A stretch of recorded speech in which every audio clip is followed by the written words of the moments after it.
As Hurricane Nate churns over the warm waters of the Gulf of Mexico toward American shores, it is growing in strength and speed after leaving a trail of devastation in Central America.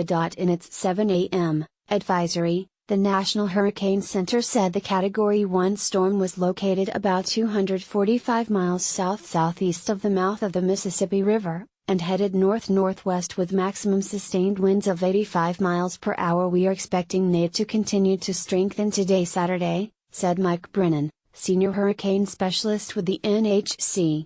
We are expecting the hurricane to make landfall on the north-central Gulf Coast late tonight or early Sunday morning. A hurricane warning is in effect from Grand Isle near the southern tip of Louisiana stretching to the Alabama/Florida border, including metropolitan New Orleans and the Mississippi Gulf Coast. Everybody in this area needs to prepare for hurricane-force winds, Brennan said, adding, "We are very concerned about storm surge. A storm surge warning covers much of the region, including around Lake Pontchartrain in the New Orleans area." Forecasters said floodwaters could reach 9 feet above ground level, so that is life-threatening, Brennan said.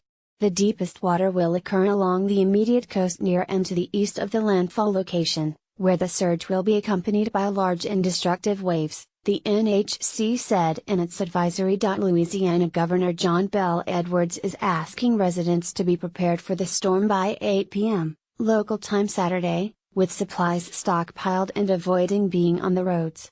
"This is going to be a nighttime event," he said, while landfall is expected very early on Sunday morning.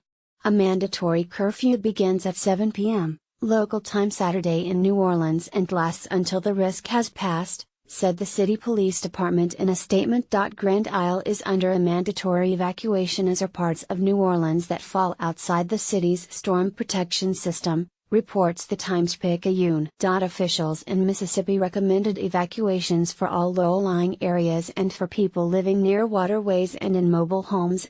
On Friday, President Trump approved an emergency declaration for Louisiana, authorizing the Department of Homeland Security and FEMA to coordinate relief efforts. Also Friday, Mississippi Governor Phil Bryant signed a state of emergency, and authorized the use of state National Guard troops. "Regardless of where the storm makes actual landfall, we face the possibility of widespread power outages and storm surge flooding," Bryant said in a statement.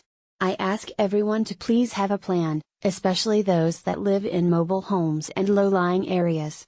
Earlier in the week, Nate was a weaker tropical storm, but heavy wind and rain and subsequent flooding were blamed for several deaths in Nicaragua, Costa Rica, Honduras, and El Salvador.